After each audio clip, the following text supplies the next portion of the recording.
¿no? Cómo son sus operaciones, la complejidad de la compañía, ¿no? Y por otro lado, este riesgo de control. ¿Y qué es el riesgo de control? Es el riesgo de que una incorrección no sea prevenida o detectada por el sistema de control interno. Es decir, quizás no hay un riesgo inherente, es una industria bastante conocida, ¿no? Con controles, riesgos conocidos, bastante identificados, trabajados, ¿no? Que tiene sus controles ya estándar, ¿no? A través de cross industry, ¿no? O sea, a través de todas las industrias, el auditor sabe qué controles debería tener la compañía. Entonces, ¿cuál es el riesgo de control? De que esos controles que ya existen, alguno de ellos no se esté aplicando. Eso es básicamente el riesgo de control, ¿no? De que los controles no estén funcionando bien.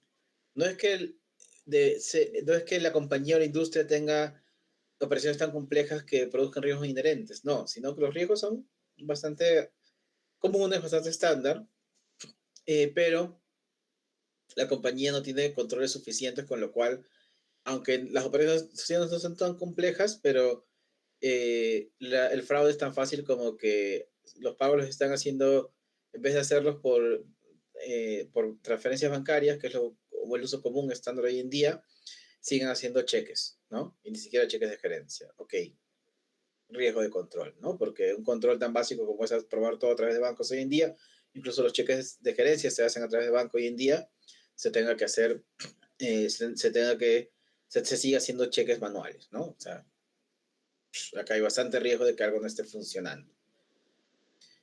Otro concepto importante, juicio profesional. El auditor debe ejercer su juicio profesional al planificar y realizar la auditoría y mantener escepticismo profesional. Nuevamente con este mismo tema del escepticismo que ya lo hemos visto varias veces, ¿no? El auditor, y por eso cuando él trabaja en auditoría interna, incluso el auditor externo, ¿no? Se dice o se le pide que tenga cierta distancia con el resto de la organización. En el caso del auditor externo eso es sencillo, ¿no? Pero cuando hablamos de un auditor interno que constantemente, que la compañía son sus compañeros de trabajo de todos los días, es un poco más difícil. Pero al menos en los primeros años debe haber una lejanía del auditor interno con el resto de la organización, ¿no? Para poder establecer su trabajo. Ya cuando tiene tiempo ahí es inevitable, pues, ¿no? Nadie te va a decir nada si el tercer, cuarto año ya eres parte, eres uno más del equipo, ¿no? Pero es bien importante el juicio profesional del auditor, cómo va a manejar estos riesgos, ¿no? Cómo va a manejar tanto el inherente como el de control, cómo va a definir qué tan riesgoso es, qué tanto riesgo de incorrección material hay, lo que finalmente va a influir en el riesgo de la auditoría que está realizando, ¿no? El escepticismo profesional es base del juicio profesional del auditor, ¿no? El auditor que pierde su escepticismo profesional, mejor dedíquese a otra cosa, ¿no? Porque el auditor es un fiscalizador. Es cierto que hoy en día se habla de la auditoría ongoing, ¿no? De la auditoría que acompaña el negocio, ¿no? Que es casi como un partner, pero está bien, pero nunca puede perder su connotación fiscalizadora, ¿no? Porque el hecho de que sientes que alguien te va a revisar, que alguien va a exponer los errores, ya sea los errores o el fraude, pero aún, es un aliciente para trabajar mejor, ¿no? Si el día que los auditados se sientan que el auditor es uno más y que no va a decir nada, pues mejor dejamos de hacer la auditoría, ¿no? Entonces, eso es algo que nunca deben perder. No significa que vas a desconfiar por desconfiar, pero o sea, en la legislación, al menos en el derecho que tenemos en Occidente, es que nadie es culpable hasta que se demuestre lo contrario, ¿verdad? Eh, eso, ok, es verdad, en la auditoría sigue siendo verdad, usted no puede ir culpando a todo el mundo de fraude sin haberlo evidenciado, ¿no? Pero para poder evidenciarlo, usted necesita mantener objetividad y cierto escepticismo de las cosas que están haciendo. Usted tiene que pensar, no que, uy, no, él nunca lo haría, ¿no? No, ¿cómo esta compañía no puede? No, al revés, ¿no? Yo voy a revisar porque justamente a cualquiera de nosotros, cualquier ser humano puede hacer mal, ¿no? Y puede, con el triángulo sobre todo si estás presionado por el triángulo del fraude, hacer mal en algún punto. ¿Ok? Muy bien. Seguimos. ¿Preguntas hasta aquí? Claro, con los conceptos, riesgo inherente, riesgo de control a estas alturas de su carrera, siendo ustedes de escuela profesional de auditoría, debe estar clarísimo, ¿no? Y no hay duda la diferencia de esos dos riesgos.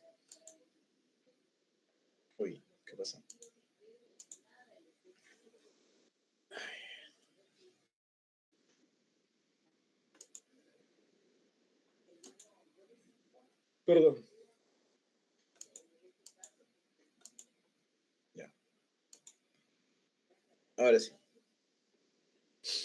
Espectro de riesgo inherente. ¿Ya? Aquí es como, cuando hablamos de riesgos, no hablamos de cosas fijas, ¿no? Un riesgo es de por sí algo bastante subjetivo. El simple hecho de ser un riesgo lo hace subjetivo, ¿no? Puede pasar, puede no pasar.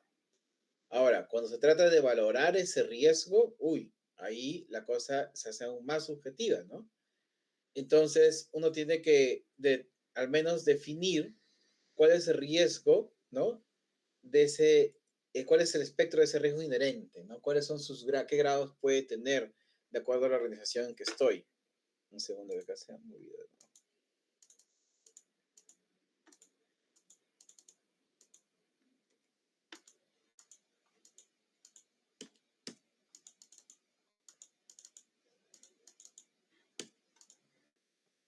Ya, ahí está. Ahora se que malogré el otro. Ay, creo que se ve ahí, ¿no? Complejidad, Sí, profesor. subjetividad. Se ve, ¿no? Ya. Ahí está. Ahí ay, ya. Así mejor. No sé qué le pasó.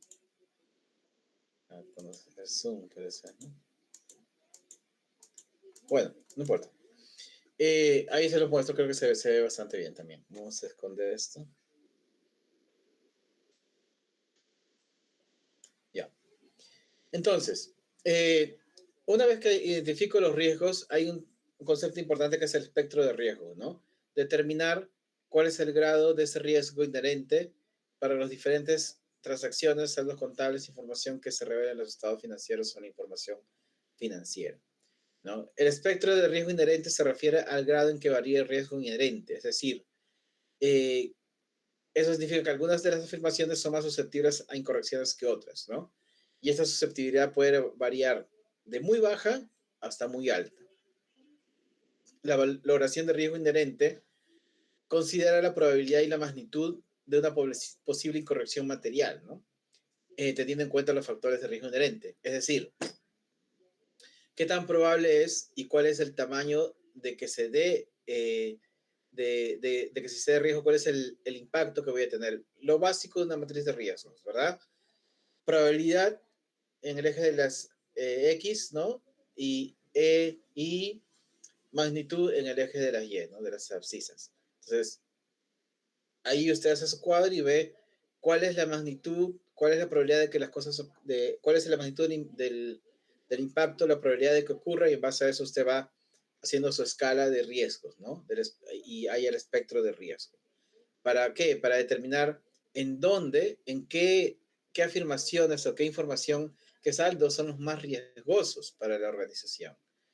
Entonces, ¿eso qué va a hacer? Que usted se enfoque en los que tienen un riesgo inherente mayor o más alto, ¿no? Y los de riesgo inherente menor los aborde de otra manera. ¿Qué factores influyen en el riesgo inherente? En que sea más alto o más bajo el riesgo de incorrección en las diferentes afirmaciones, ¿no? La complejidad, este es básico, ¿no?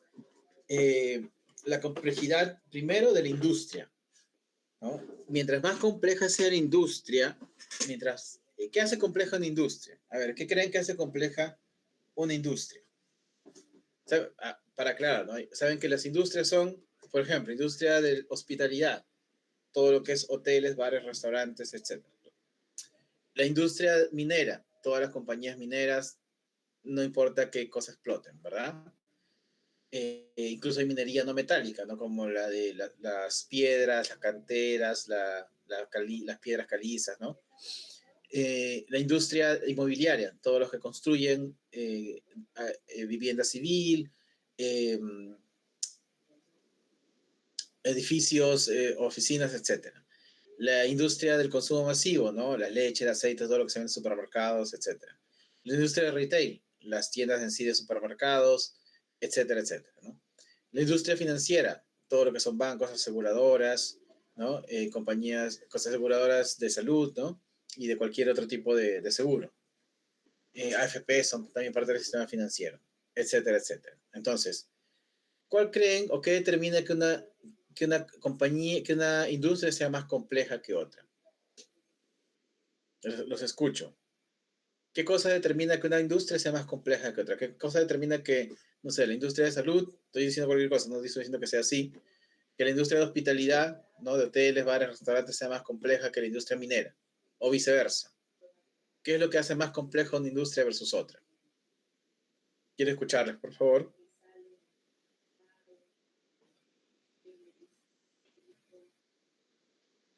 Señores, quiero escuchar sus ideas, por favor. Esta es una clase, no un monólogo. ¿Podría ser el riesgo de la demanda? ¿El riesgo de qué? ¿De la demanda que vaya a generarse? Riesgo de la demanda. Ok, podría ser, si se bien explicado y planteado, podría ser. ¿Qué otra cosa podría determinar el riesgo de, podría ser más complejo una industria? La competencia, profesor. La competencia, ok, mientras más competencia, probablemente sí, más riesgo. ¿Qué más? Las inversiones que puedan llevar. ¿Las qué? Las inversiones que puedan llevar. ¿Cómo qué? A ver, explíquese un poquito más. Si bien es cierto, para que una empresa sea rentable, se tiene que medir lo principal sería el riesgo, ¿no? Y dependiendo de ello, se va a invertir en la empresa o, bueno, ¿cómo se podría Ya, pero, decir? ok, ok, ese sería el riesgo de que se dé o no el negocio, ¿no? Las cosas que han dicho son bien planteadas, podrían implicar riesgo inherente, ¿no? Podrían implicar complejidad. Digamos, una industria en donde hay muchos compradores o vendedores, ¿no? Con competencia o muchos demandantes, podría tornarse en cierto sentido compleja, ¿no? Pero bueno, eso es el ideal del mercado, del libre mercado, ¿no? Que hay muchos compradores, ¿verdad? Parte del mercado perfecto.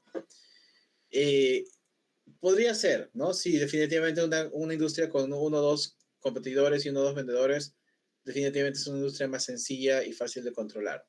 Podrías entender ese cierto sentido. Otro factor que influye mucho en la complejidad de una industria es la legislación. Una industria que está altamente regulada o legislada va a ser va a tener una complejidad inherente. Por ejemplo, la industria financiera de los bancos y aseguradoras FP es una industria altamente regulada, ¿no? Hay una superintendencia de banca y finanzas que regula los bancos. Hay unas leyes internacionales específicas para los bancos como son la ley de Basilea, ¿no? Hay contabilidad especial para los bancos, ¿no? Eh, y así, ¿no? Son industrias con una regulación muy específica que claramente añaden mayor complejidad a la que tendría que hacer una compañía industrial, por ejemplo, ¿no? Que esto se rige por las leyes. Si es alguna industria específica, quizás tenga una ley específica, pero mayormente no es así. Entonces, la legislación, ¿no? Mientras más legislación tiene una industria, tiende a ser más compleja. Mientras menos legislación, más sencilla. Entonces, uno de los factores que influyen en la definición del espectro de riesgo. Después, subjetividad, ¿no? ¿Qué implica subjetividad? ¿Por qué se menciona aquí la subjetividad como un factor que influye en el riesgo de incorrección de las afirmaciones de los estados financieros? ¿Qué piensan? Quiero escucharles, por favor. Muchachos.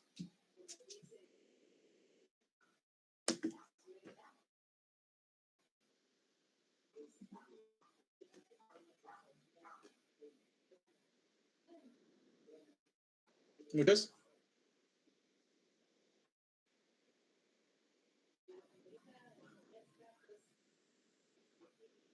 Señores, a ver, quiero escucharles, por favor.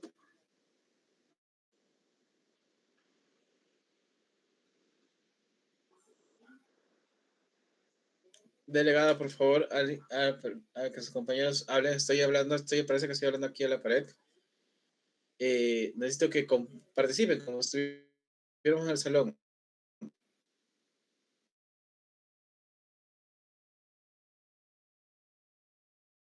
Las afirmaciones.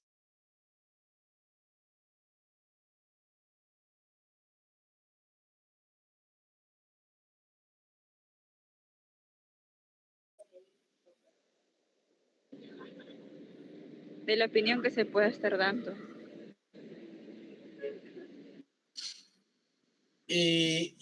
No, pero acá estamos, ok, ya va por ahí, pero sí, es cierto, se trata de interpretaciones, pero estamos hablando de estamos hablando de las afirmaciones, de los estados financieros. Normalmente la subjetividad está ligada a las provisiones o a que los asientos, contables o asientos importantes de la contabilidad se hayan hecho tomando en cuenta eh, estimaciones, porque la estimación siempre es subjetiva, ¿no? Mientras más cálculos o estimaciones tenga la contabilidad, se hace más subjetiva. Entonces, con lo cual el riesgo inherente o riesgo de incorrección, por tanto, el riesgo inherente aumenta. ¿Cuál es el PSGA de la contabilidad? Costo, uno de los PSGAs de nuestra profesión es costo histórico. ¿Dónde encontramos el costo histórico, señores? A ver, eso sí tienen que saber. ¿Dónde encontramos el costo histórico? ¿Los escucho?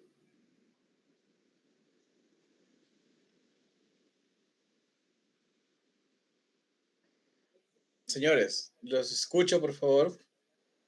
¿Dónde encontramos el costo histórico? Si no saben eso, no sé cómo van a auditar algún día. ¿Dónde encontramos el costo histórico?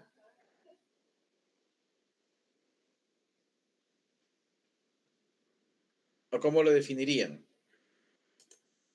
A ver, señores, es una falta de respeto que yo estoy aquí hablando y ustedes no participen, por favor. O sea, estamos aquí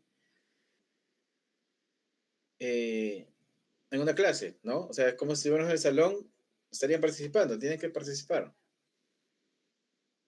¿Dónde se encuentra el costo histórico para los asientos contables? Para realizar un asiento contable o un registro en la contabilidad.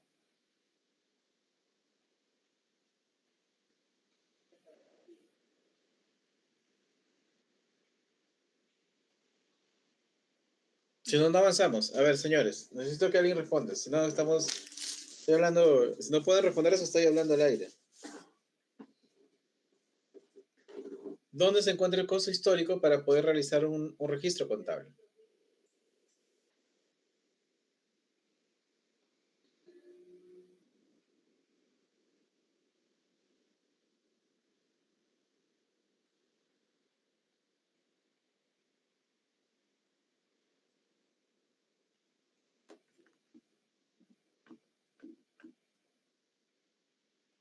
Profe, ¿podría ser que se encuentren en el balance general como cuando registras propiedad, planta y equipo, específicamente cuando compras un activo?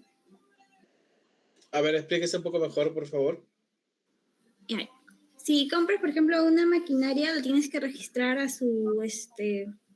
prácticamente a su costo histórico y lo registras como activo. Ok, Y ese registro después va al balance ¿dónde general. encontramos el costo Por ejemplo, histórico? en propiedad, planta y equipo. ¿Y dónde encontramos el Allá, costo histórico del al activo? momento, ¿Cómo dice? al momento de su adquisición, cuando se ¿Dónde adquiere el activo. Le he preguntado dónde, no cuándo. ¿Dónde encontramos el costo histórico del activo?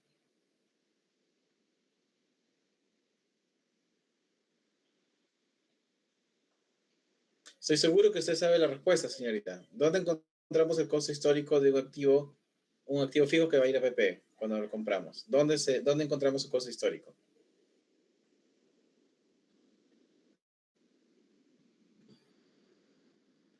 Buena intervención, señorita, pero complételo. O alguien de sus compañeros que le quiera ayudar. En ¿Y, el precio de su compra. ¿Y dónde está eso? ¿Dónde está el precio de su compra? ¿En la factura, profesor? Exacto. Así de sencillo. Muy bien. ¿No? Eso es. Siempre me puse nerviosa, lo siento. Así de simple. En la factura, ¿no? En lo que pagó. Ese es el costo histórico. Si ese es uno de los PSGA de la contabilidad. La contabilidad dice, el PSGA dice, te basas en el papel, en lo que pagaste. O sea, no hay que te... Me imagino que pagué tanto, ¿no? Me imagino que ese era el valor, ¿no? Como vale así en el mercado, también yo lo considero así. Eso no es PSGA. Eso es cuando no podemos ir al costo histórico o cuando el costo histórico queda desfasado. O el costo histórico nunca queda desfasado en realidad. Lo que queda desfasado es el desgaste. Pero cuando no tenemos costo histórico, ya valor de mercado, alguna otra cosa, ¿no? Pero si no, el costo histórico es lo que vale, siempre. Ese es un PSGA. ¿Dónde está? Hoy en día, en el documento, ¿no? En el contrato, en la factura, ahí está el costo histórico. Cuando salimos del costo histórico y comenzamos a hacer estimaciones, porque no tenemos el costo histórico, porque X razón, ahorita les voy a dar un ejemplo bien claro de cómo se pierde el tema, cómo se añade subjetividad sin querer queriendo. Eh, y ahí se van a dar cuenta mejor. Por ejemplo, cuando hay subjetividad, usted tiene un litigio legal, ¿no? Y el abogado viene y le dice, ¿sabe qué? Ya estamos 75% que vamos a perder. ¿Qué dice la norma de provisiones? Hay que provisionar, ¿no? Si más del 50 ya hay que provisionar. Entonces, ¿cuánto provisiono? Mira, el demandante hizo una demanda por 1.000.000 de soles.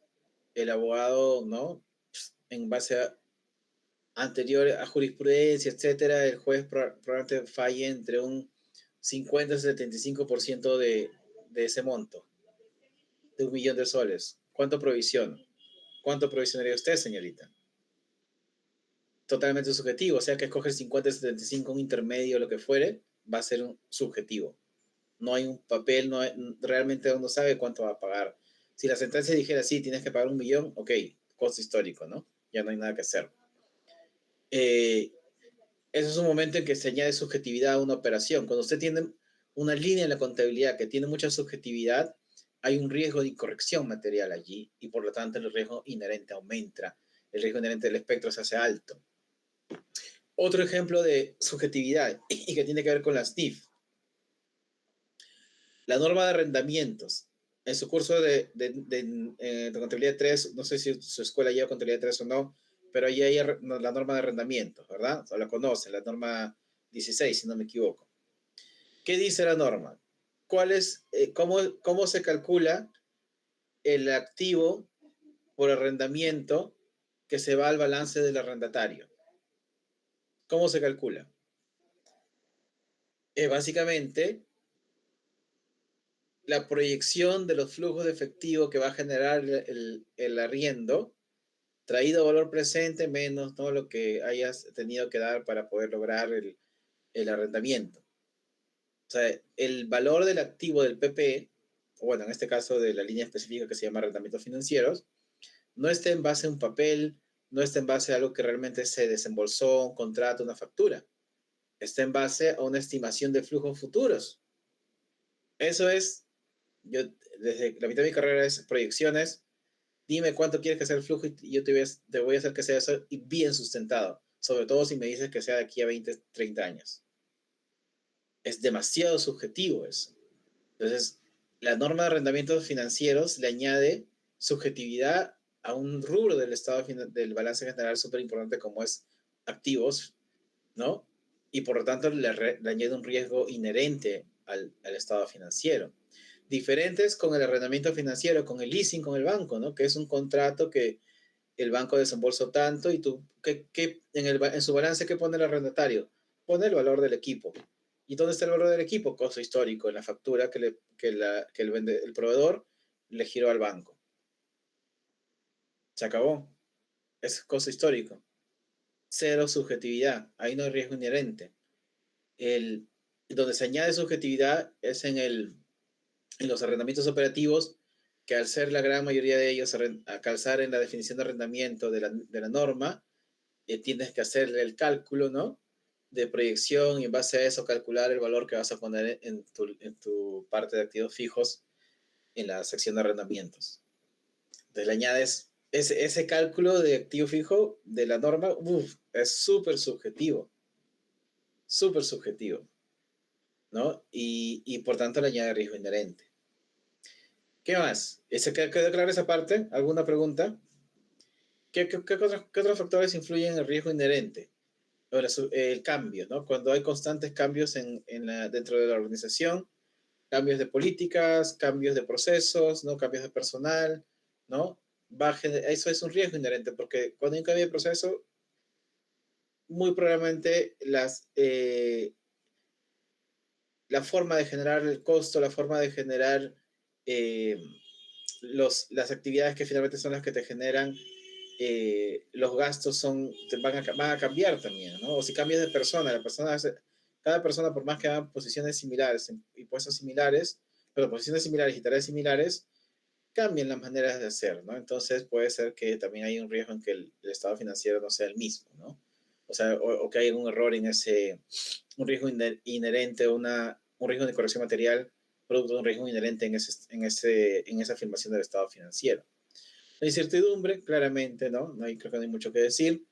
La susceptibilidad a incorrección debido a sesgo de la dirección u otros factores de riesgo de fraude, totalmente, ¿no? Si sabes que la dirección tiene un sesgo hacia tratar de entregar un mayor activo, ¿no? O una mayor venta, ¿no? Que está presionada para entregar un resultado, un crecimiento agresivo en el último semestre, en el último año, quizás han hecho provisiones por ahí que no debieron hacer, ¿no? O hayan hecho jugadas en los procesos que no debieron hacer. Por ejemplo, una jugada muy común, ¿no? Entre compañías, sobre todo cuando tienes vinculadas o cuando tienes proveedores muy cercanos o clientes muy cercanos con que tienes un vínculo alto, es despachar al final del mes y devolverlo al mes siguiente, ¿no? O a los 2 meses. ¿Qué hacen? Les cuento la parte, por ejemplo, en vinculadas. En vinculadas que hacíamos el Unilever Perú, incluso el Merck también, cuando trabajé en Merck, casi no teníamos plantas en Perú, las plantas estaban en otros países, plantas del propio Unilever, ¿no? Del propio Merck. ¿Qué es lo que hacían? La compañía quería, perdón, la planta no quería deshacerse de todo el stock que tuviera en almacén para acabar con sus stock al mínimo, ¿no? Porque reduces stock, reduces inventarios, ¿no? ¿Y qué es lo que hacían? Facturaban todo, y cargaban el camión y lo mandaban a pasear, a dar una vuelta a la ciudad, ¿no? Entonces lo hacían unas horas antes de que acabe el día de cierre, el año sobre todo, ¿no? Cuando acababan trimestres o el año. Entonces acababas el año salieron todo el stock, cero stock aquí, ¿no? En el almacén, todo facturado, y el camión se fue a dar la vuelta y al día siguiente regresa. ¿Qué logras con eso? Cierras bien tu KPI de inventarios, la planta se revisa su KPI de inventarios, ¿no? ¿Es real? No, no es real, sino que están presionados para dar un número. Entonces voy a tener un sesgo a tratar de empujar hacia eso. El otro lado, con clientes, ¿no? Y esto ha habido casos bien grandes de esto en otros países, en Estados Unidos, aquí también en Perú se ha dado, ¿no? Aquí en Perú se dio bastante después de la crisis del subprime. Yo lo he visto de primera mano, ¿no? ¿Qué pasa? Las compañías grandes, ¿no? Que tienen distribuidores que son los que se encargan de ir a la distribución horizontal. Por ejemplo, las compañías de consumo masivo. Sus principales distribuidores son los supermercados, el canal de autoservicios, ¿no? Y los distribuidores que van al canal tradicional, que son grandes tiendas en diferentes partes de Lima, por lo general cono norte, sur, centro, ¿no?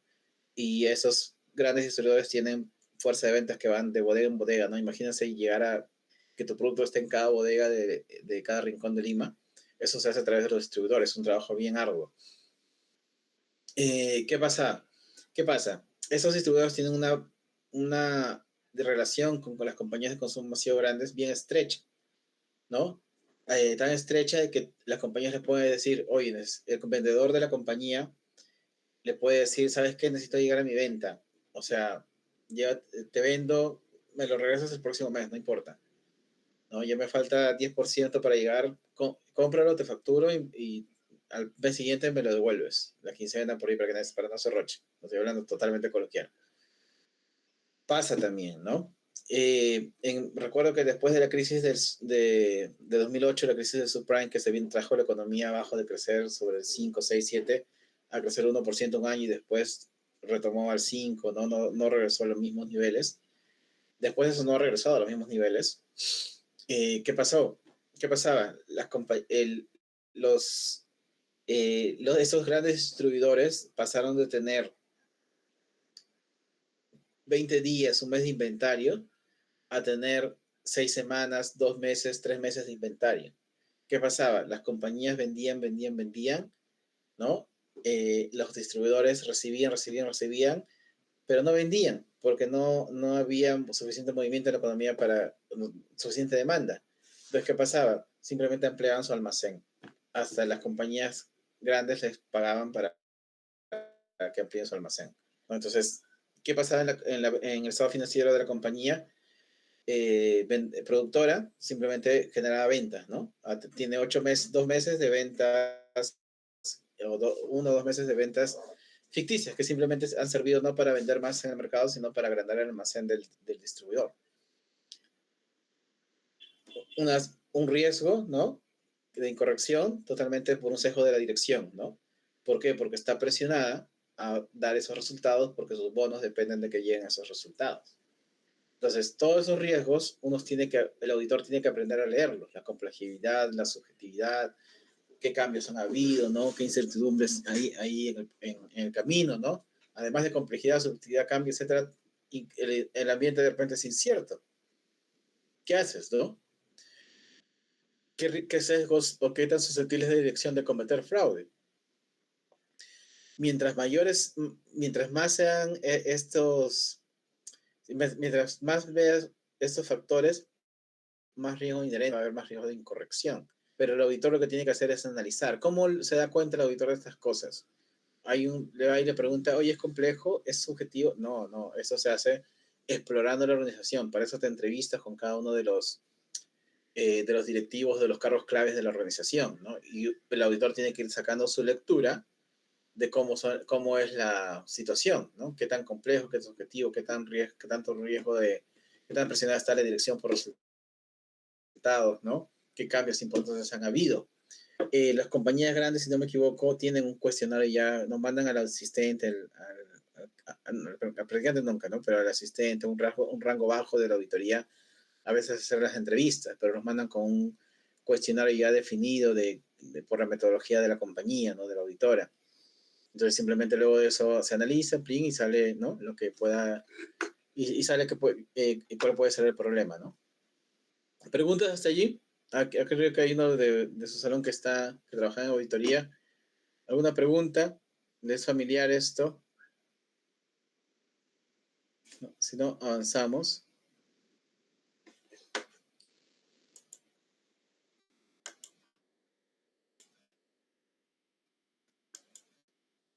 Escalabilidad, ¿no?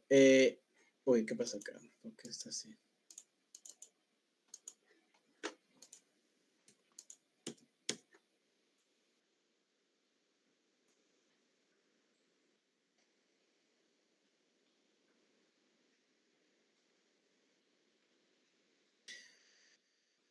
Ok, a ver. La escalabilidad de la aplicación, ¿no? Claramente, cuando usted tiene una compañía pequeña, con pocos empleados, pocos procesos, o procesos de repente igual de definidos que una compañía grande, pero mucho más pequeños, ese trabajo de identificación, de ver los riesgos, ¿no? De asignarles un grado, ¿no? A cada uno de los riesgos en los diferentes estados financieros es más sencillo, porque entrevistas a 2 o 3 personas, entonces puedes ver la idea, los procesos en macro rápidamente, ¿no? Porque es una compañía pequeña. Pero mientras más grande sea la compañía, ¿no? Más metodología vas a necesitar para poder identificar y detectar los riesgos, ¿no? Identificar los riesgos inherentes, los riesgos de control. Para eso las compañías grandes de auditoría tienen tienen metodologías de trabajo, ¿no? Con que en base a eso trabajan desde los seniors hasta los practicantes, ¿no? De tal modo que incluso alguien sin mucha experiencia puede hacer el trabajo de auditoría porque es un trabajo que en inicio en la base es bastante repetitivo mecánico, ¿no? Y simplemente es colectar la información para luego consolidar y en base a la metodología establecida determinar, ¿no? O sea, sería imposible hacerlo de otra manera, ¿no? Mandar un auditor experto a cada área de una organización gigantesca, ¿no? No se puede, sería extremadamente costoso y hasta innecesario, ¿no? Porque para eso uno sistematiza las cosas. Hoy en día las compañías se usa bastante la tecnología, muchos de los controles, tanto en la parte de auditoría, ¿no? Tienen sus plataformas para sus auditores en línea, donde es básicamente un estándar lo que se usa. Y por otro lado, tenemos las que dentro de las organizaciones los controles internos ya están subidos, ¿no? Están automatizados. Mientras más controles, ha habido tendencia, ¿no? Desde hace 20 o más años hasta ahora, muchos de los controles que eran manuales, que alguien tenía que firmar, guardar un papel, no escanear, etcétera, han ido migrando de lo manual a que estén en el sistema. Una aprobación de pedidos, una aprobación de nota de crédito, todo está sistematizado y regulado por los accesos para ingresar a los diferentes módulos del sistema. Las auditoras normalmente mandan a su equipo de sistemas a auditar al equipo de sistemas de la otra compañía, ¿no? De la compañía que están auditando, para revisar si esos controles se están dando y qué tan seguro es qué tan susceptible de que alguien, qué tan susceptible los riesgos de cambio de clave, ¿no? De que alguien ingrese con otro usuario, ¿no? Que alguien hackee el sistema, ¿no? Es el sistema que están usando, ¿no? ¿Qué tan susceptible de esos riesgos es el sistema que están usando? Entonces, en compañías pequeñas vas, te sientas, miras la organización, de repente es una oficina, dos, te das cuenta rápido dónde pueden estar los riesgos. En compañías grandes tienes que tener mucha más experiencia para hacer eso. Ahora, aunque tuvieras mucha más experiencia en una compañía multinacional, en una compañía gigantesca, no puedes poner un auditor en cada proceso, ¿no? Un auditor experto. Sería costoso, sería innecesario, ¿no? Para eso las compañías como la Big Four, BDO y un par más tienen metodologías establecidas para hacer este trabajo de manera sistemática, ¿no? Y hoy en día se usa bastante la tecnología, ¿no? Incluso antes de lo que era el AI. Sigamos. Procedimientos de valoración de riesgo. Indagaciones. ¿Cómo valoramos el riesgo una vez que hemos determinado qué riesgos inherentes de control, ¿no? ¿Cómo vamos a valorar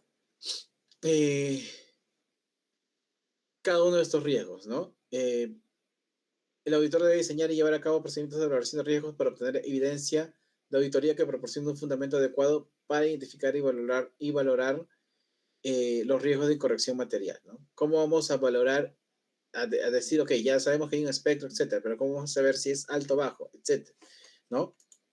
No es una tarea sencilla. Primero, indagar, ¿no?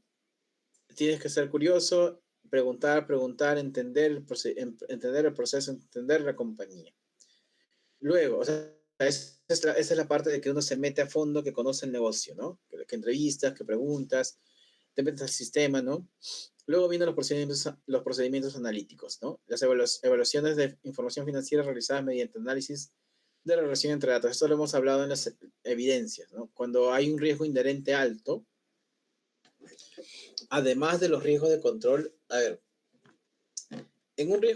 cuando hay un riesgo inherente alto, por lo general no hay controles, hay un riesgo de control alto. ¿Por qué? Porque no hay controles a veces suficientemente, no hay controles estándar para aplicar a esa situación, ¿no? Al menos que sea una compañía que tiene un riesgo inherente, que es una industria conocida con ese riesgo y que no ha aplicado los controles, ¿no?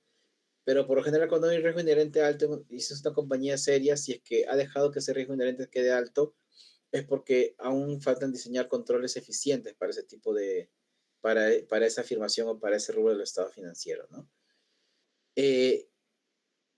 Entonces, cuando tienes una situación que está con un riesgo inherente alto, tiene riesgo de control también alto, porque no tienes tantos controles, o los controles no son tan efectivos, ¿no? No son tan estándar. ¿Qué es lo que tienes que hacer? Procedimientos analíticos, ¿no? Cruzar, encontrar la relación entre datos, ¿no? Entre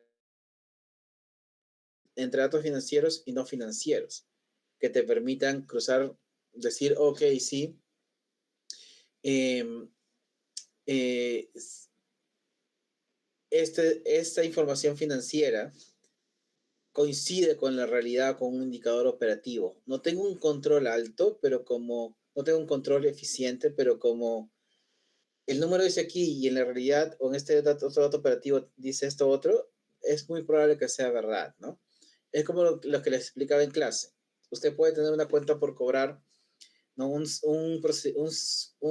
flujo de cuentas por cobrar que no está muy ordenado, que no tiene mucho control interno. Les contaba incluso en la clínica, nuestro módulo de cuentas por cobrar no es tan eficiente, no lo es hasta ahora.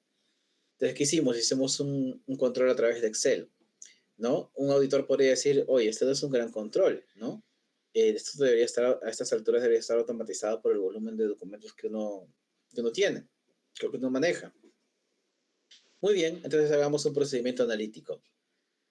Lo que les dije, saldo inicial de dinero menos, perdón, saldo inicial de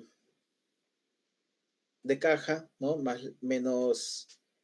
Perdón, el saldo final de caja debería ser igual al saldo inicial de cobranzas, pero al saldo inicial de cobranzas más todo lo facturado menos todo lo cobrado, ¿no? Ese debería ser el dinero que ingresó. No tendrá tantos controles, pero si eso cuadra, o sea, ahí está el dinero, ¿no? Significa que el dinero no se ha ido por otro lado. ¿Qué más puedo decir? ¿Qué más puedo decir, no? Sí, no está ordenado, no hay controles, pero el dinero está allí. Si eso no me cruzara, ok, sí me preocupo porque debe haber otras cosas que están por ahí faltando. Observación e inspección, observaciones de actividades, inspección de documentos, registros manuales, ¿no? Aquí es donde comienzo a revisar más a detalle con las cosas que aún, con los documentos, registros que aún tenga, ¿no? Visito las instalaciones de la entidad, ¿no? Para determinar si las indagaciones que he hecho, estos procedimientos analíticos, puedo cruzarlos aún más en situ, ¿no? Viendo, observando, preguntando y haciendo una labor de fiscalización un poco más, ahondando un poco más, ¿no? Para salir, ¿no? Y ver si estos riesgos que he encontrado son altos o no, ¿no? Si tengo un procedimiento analítico que me da, he indagado, el procedimiento analítico funciona y además encima voy, ¿no? Al que cobra y veo cómo realiza la cobranza, veo en qué bancos tiene, comienzo a preguntarle que me muestre la documentación que tiene de ese proceso, ya está, o sea, cierra, ¿no? Si hago analítico, indagaciones y no tengo nada de documentación o nada que pueda revisar, uy, ahí sí de repente estamos en problema. Muy bien, sigamos. Fuentes de información, esto creo que es bastante obvio, ¿no? A ver. Conocimiento, esto sí es importante. Bueno, todo es importante, sino que no hay tiempo para ver todo, ¿no? Ya. El auditor debe tener, y lo deben haber visto en otras clases de auditoría, ¿no? Un conocimiento de la entidad y su entorno para poder identificar y valorar adecuadamente riesgos de incorrección material. Una de las tareas más importantes, y quizás la más importante de cualquier auditor, es entender la organización y el entorno en que se mueve, ¿no? Conocer la estructura de la organización, la propiedad, ¿no? De quién es el dueño, quién gobierna, quién toma las decisiones, ¿no? Así como su modelo de negocio, incluida la medida en que está integrada el uso de las TI, o sea, cómo funciona la compañía.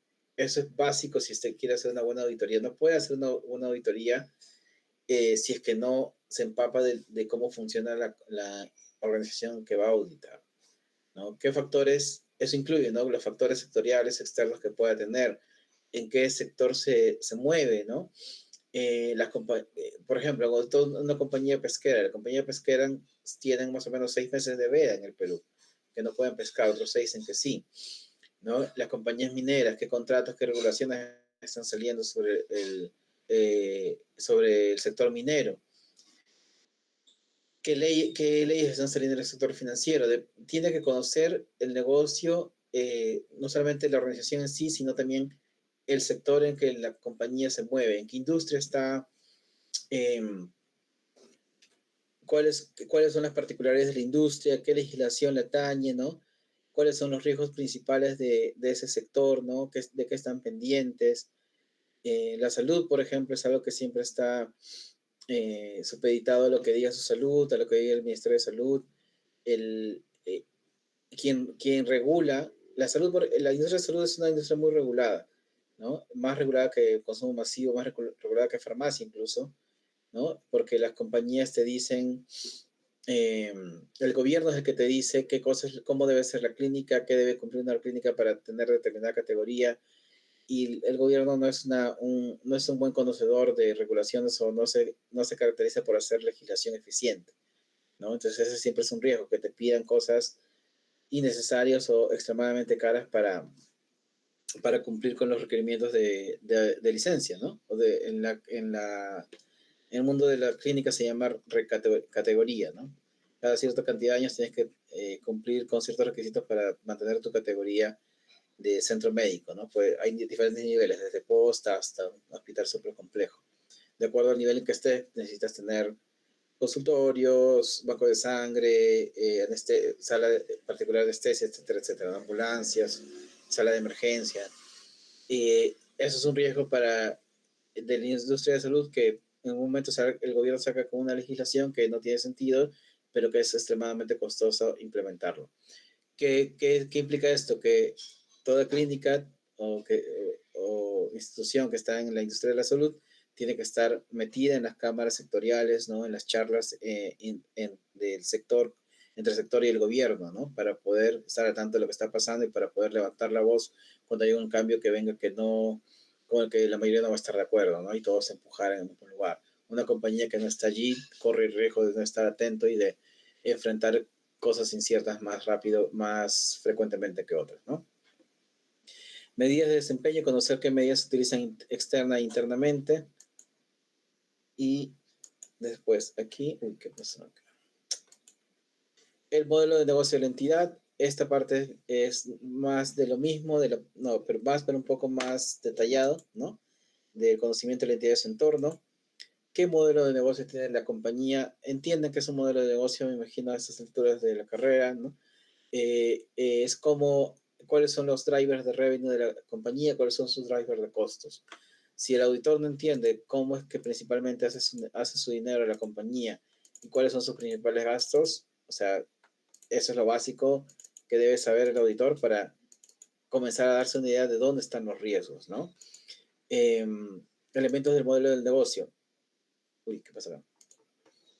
Estructura de la entidad, escala de sus operaciones, los estantes, mercado en los que opera, mercados donde vende, mercados donde compra, y cómo se relaciona con ellos, ¿no? Si es de repente una compañía que es líder del mercado y que tiene casi un monopolio, o que no tiene un monopolio pero sí lo lidera, o es una compañía que recién está entrando, cómo se relaciona, porque eso va a cambiar el modelo de negocio con que trabaje. O dentro de la industria es una compañía que es de la industria, pero de las que está orientada al costo. O es de la misma industria, pero es de las que está orientadas a entregar el mayor valor posible para obtener el mayor precio, ¿no? Clientes que están siempre dispuestos a pagar lo más que se pueda. ¿En qué sector tú te mueves, no? Procesos operativos de negocios empleados, qué recursos necesitas y qué tan integradas están sus TI, sus tecnologías de información con clientes, proveedores, etcétera.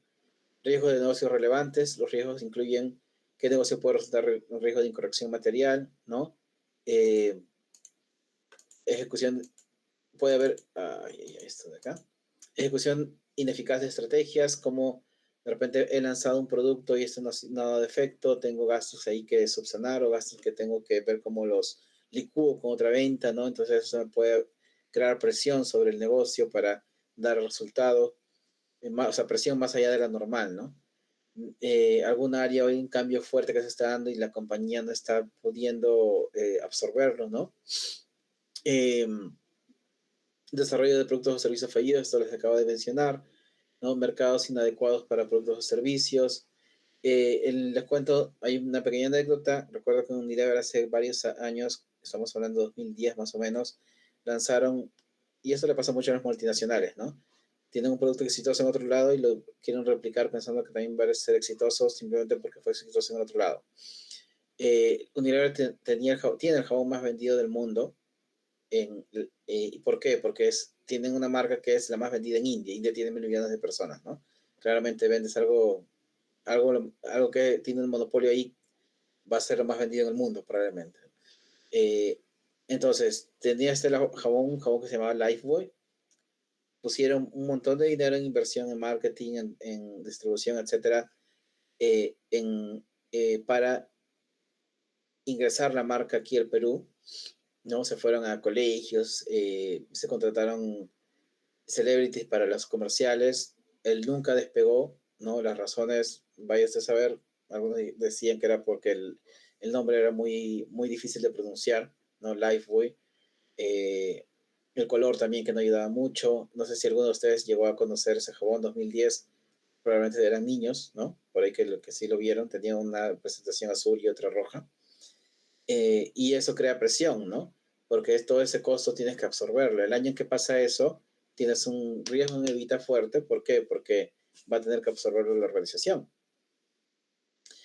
Y el auditor tiene que estar al tanto de eso, tiene que saber qué está pasando, porque todo eso implica conocer el negocio, podría traer un riesgo, una presión sobre la organización, ¿no? Defectos de productos generan responsabilidades. Ahí yo le pondría más bien productos que están controlados. En el Perú es muy común, ¿no? Porque estamos en un lugar, estamos en una zona donde hay bastante narcotráfico en la selva del Perú, cerca de Colombia, ¿no? En muchos de los almacenes de industrias hay una sección controlada de insumos, ¿no? Que el gobierno dice, esto de aquí tienes que siempre estar presentado y solamente una persona tener acceso. ¿Por qué? Porque son insumos que se usan en la fabricación de cocaína. Entonces si tú estás auditando una compañía que tiene esto, o sea, de todas maneras ese es un lugar que tienes que mirar, ¿no? O porque alguien puede estar sacando de ahí porque es altamente rentable tener esos insumos, revenderlos, y además, uno, porque la compañía puede estar perdiendo dinero, y otro, porque se puede estar metiendo en un lío bien grande, ¿no? Porque va a estar implicada en una red va a estar implicada en el narcotráfico, ¿no? En la producción de cocaína. Casi en todas las compañías que he estado, tienen su sección de insumos, porque son insumos bien comunes. No recuerdo ahorita los nombres, pero definitivamente es un riesgo que el auditor tiene que conocer y revisar, ¿no? ¿Qué más? Marcos de información financiera aplicable. Esto creo que estaría de más decirles, ¿no? ¿Qué regulaciones son aplicables a esta compañía? Si estamos hablando de un banco que está auditando un banco, tiene que ver Basilea, no solamente la SNIF, ¿no? Y así dependiendo en qué área esté. ¿Por qué se ha hecho así esto? Sistema de control interno, eso es otro punto importante. Tiene que revisar si la compañía es una compañía grande, ¿no? Y aún si es una empresa mediana, es recomendable o debería tener un área de control interno, ¿no? Que haga el trabajo de auditoría, de supervisión o de control de procesos, de controles durante todo el año dentro de la organización, ¿no? Y esa es una de las primeras, es el aliado del auditor, ¿no? Porque se supone que este auditor, si ha estado velando correctamente por su trabajo, va a ser más fácil el trabajo del auditor externo, ¿no? Entonces, eso también es algo importante, de que el auditor cuando entra tiene que entender cómo es su proceso de control interno, ¿no? Quién está a cargo de esa área y conversar, ¿no? Y explorar qué cosa están haciendo.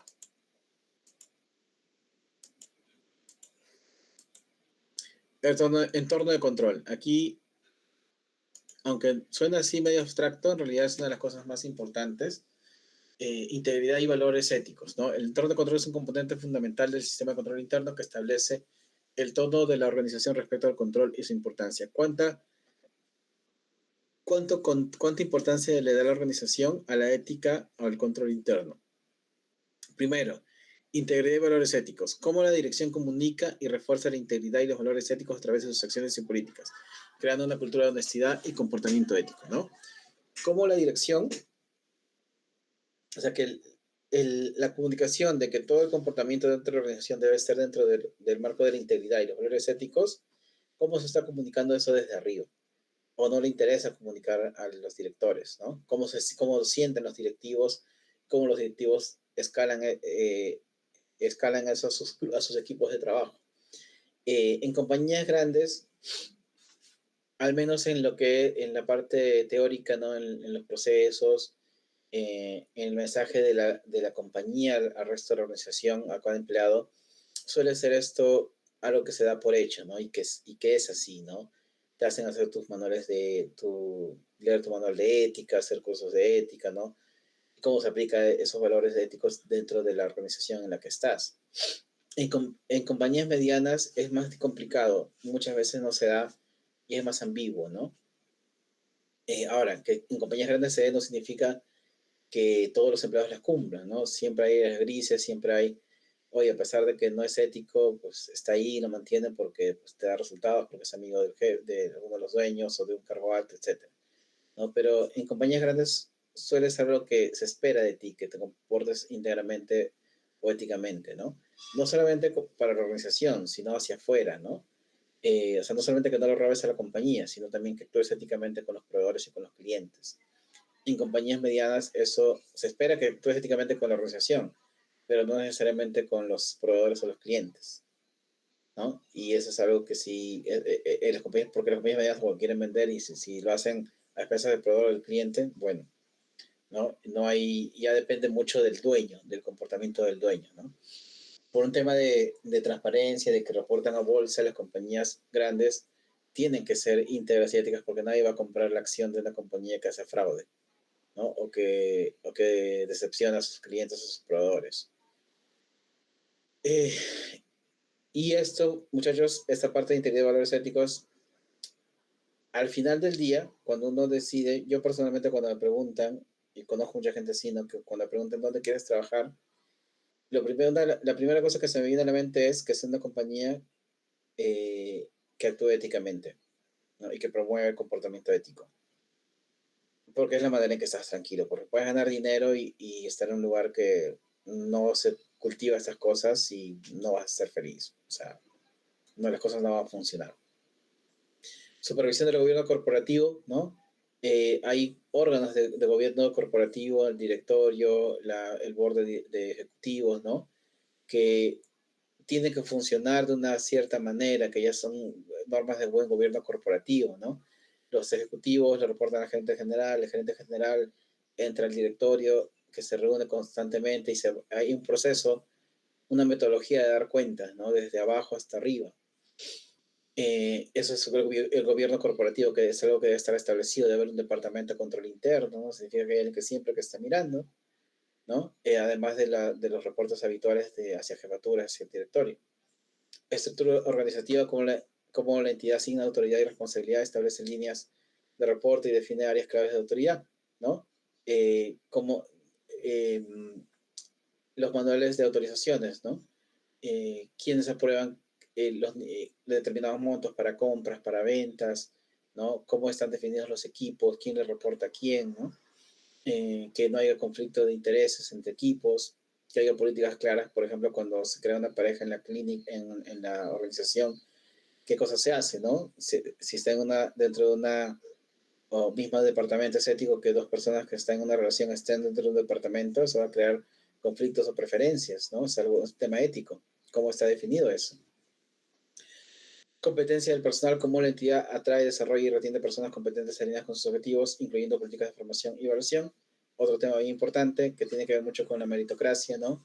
La compañía recompensa, así estoy hablando bien coloquialmente, ser ayayero sobón, o recompensa las personas que actúan éticamente y que actúan dando resultados a la compañía, que finalmente da resultados a los accionistas es lo ético.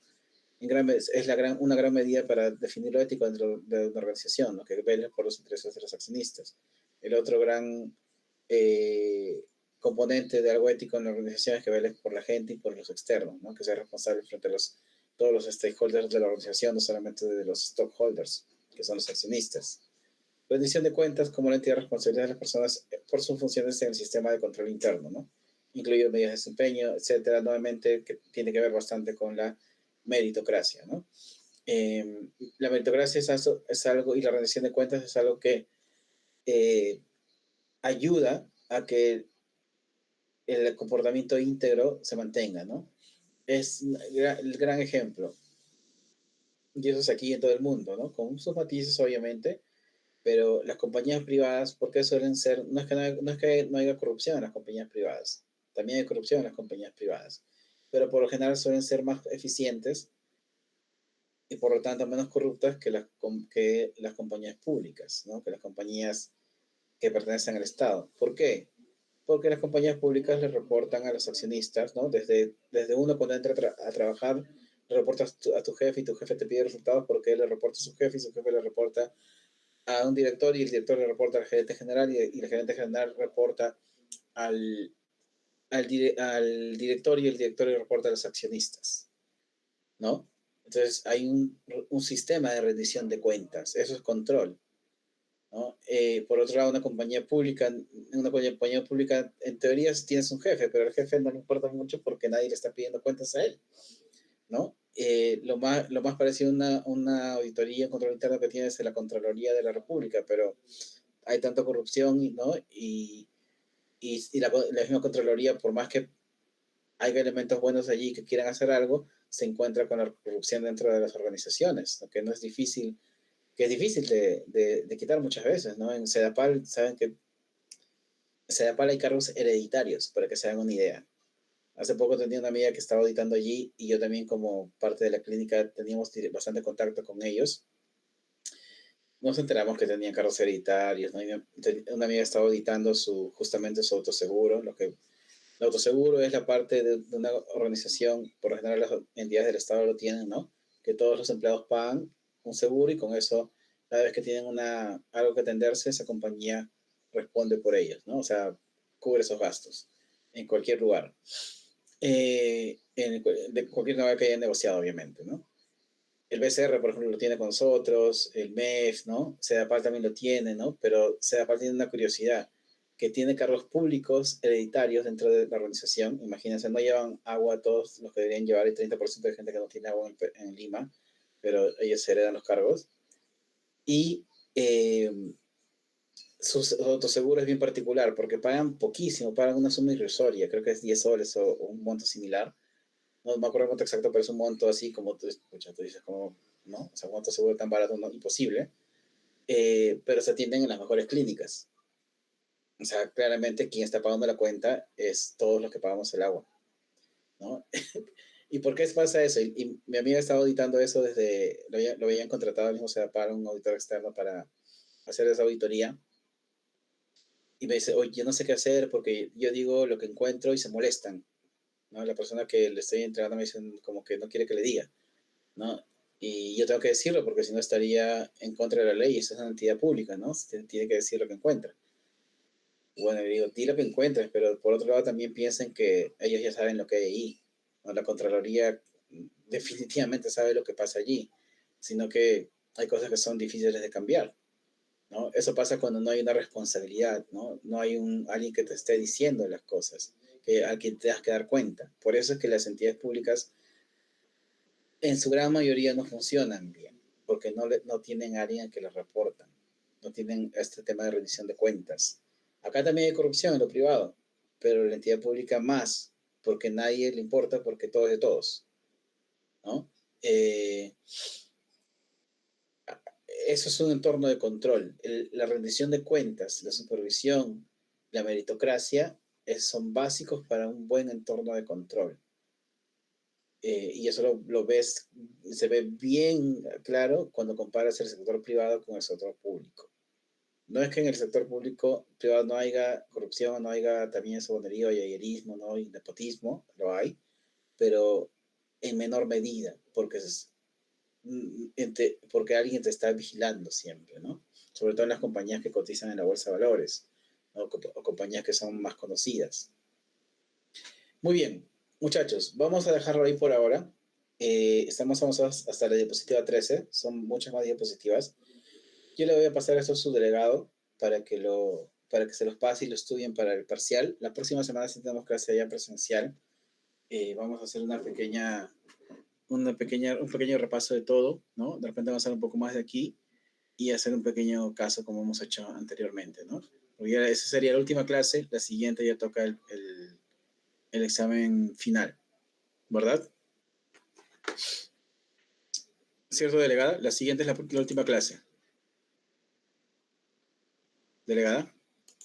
Estoy durmiendo ya la delegada.